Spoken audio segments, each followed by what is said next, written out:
Next question number 20 once again. ये NEET 2026 physics का question है and it's based on systematic errors.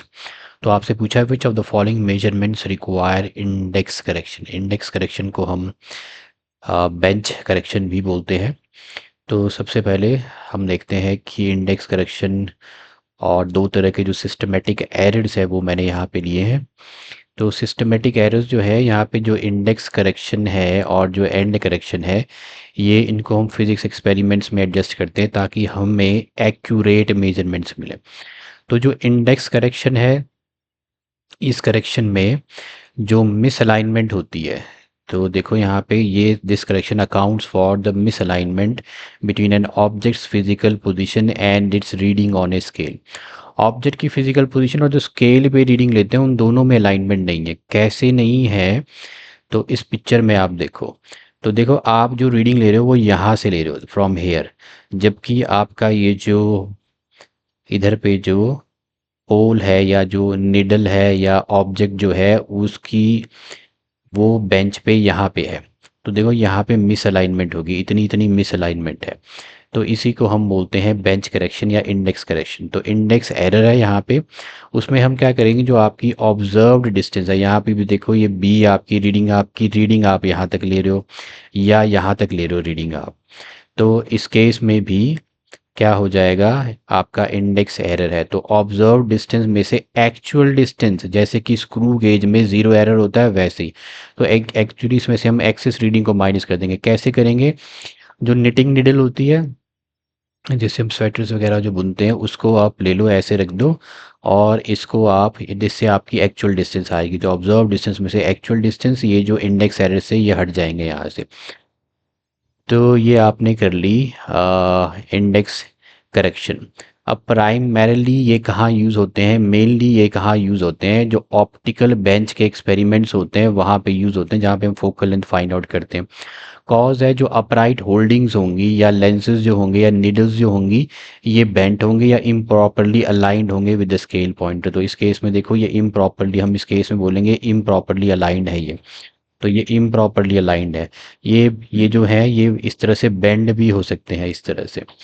तो इस केस में आपने जो इनका कॉज जो है वो अपराइट होल्डिंग्स, होल्डिंग्स मतलब जो लेंस को पकड़ने के लिए जो होल्डिंग्स हैं या निडल्स हैं वो इम्प्रॉपरली बेंड है या अलाइंड है स्केल पॉइंटर के साथ। आप इसे कैसे फाइंड आउट करोगे? Real distance knitting needle of known length ले लो, ये निटिंग निडल ली थी हमने, ये ऊपर यहाँ पे लगाया, यहाँ से रियल डिस्टेंस फाइंड आउट करते हैं, उसको ऑब्जर्व डिस्टेंस में से हम माइनस कर देते हैं। तो इसे हम बोलते हैं इंडेक्स करेक्शन। इसी तरह एक और होती है, एक और तरह की करेक्शन है जिसे हम बोलते हैं एंड करेक्शन। अब ये करेक्शन जो है ये बाउंड्री एरर्स में होती है एक्सपेरिमेंट्स में। अब कैसे कैसे, जैसे काउस्टिक्स में रेजोनेंस ट्यूब है, इसमें साउंड वेव्स जो है they do not reflect exactly at the open end of A tube. जहाँ एंटीनोड जो है वो थोड़ा सा ट्यूब के बाहर, जो रिम है उसके बाहर बनता है। यहाँ पे देखो आप, ये आपकी ये एंड है, यहाँ पे एंड करेक्शन है। यहाँ पे ये आपकी ट्यूब की रिम इधर है, जबकि एंटी नोड जहाँ पे मैक्सिमम डिस्प्लेसमेंट हो रही है वो बाहर है। तो इस डिस्टेंस को, रिम के बाहर के डिस्टेंस को हम बोलते हैं ई, जो कि रहता है 0.3D, where D is the diameter.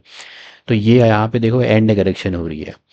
तो रेजोनेंस ट्यूब में sound waves do not reflect exactly at the open end, antinode is form slightly outside the rim by distance of 0.3D, D is the tube diameter. ऐसे ही जो metre bridge है electricity, इसमें electricity के experiment में जो resistance है metallic copper strips की और जो कांटेक्ट पॉइंट्स हैं 0 पे 100 सेंटीमीटर पे, वो भी ये एरर देते हैं यहाँ पे। उसको करेक्ट करने के लिए हम क्या करते हैं, equivalent length to be measured using wire length. तो this is corrected by adding, इतनी इक्वलेंट लेंथ हम वायर लेंथ में ऐड कर देते हैं। तो कॉपर स्ट्रिप्स, जो रेजिस्टेंस है मेटेलिक कॉपर स्ट्रिप्स की और जो कांटेक्ट पॉइंट्स हैं 0 पे और जो 100 सेंटीमीटर पे मार्क पे, उनकी वजह से एरर है। तो यहाँ दो मैंने बता दिए। अब हम चलते हैं बैक टू द क्वेश्चन। तो हमने ये देख लिया कि जो इंडेक्स करेक्शन है, जिसे हम बेंच करेक्शन भी बोलते हैं, ये experiments involving an optical benches में यूज़ करते हैं to find the focal length. ये सिस्टमेटिक एरर्स को करेक्ट करती है, जहाँ पे ज़ीरो मार्क पोजीशन जो है अपराइट होल्डर्स की, वो आपके रूलर के साथ अलाइन नहीं कर रही है। मीटर ब्रिज एक्सपेरिमेंट्स हमने देख लिया जहाँ पे एंड करेक्शन चाहिए, distance of the wire of copper strips at the ends of the wire को इसमें करेक्ट करने के लिए। रेजोनेंस ट्यूब एक्सपेरिमेंट्स में भी एंड करेक्शन चाहिए जहाँ पे एंटीनोड जो है ओपन ट्यूब के बाहर बनते हैं। ये ओपन ट्यूब है, हम डायग्राम में बनाते हैं ऐसे, इस तरह से बनाते हैं डायग्राम में हम। ये ओपन ट्यूब जो है इसमें आप एंटीनोड जो है ये इस तरह से आप ऐसे बनाते हो, यहीं पे बना देते हो इस तरह से।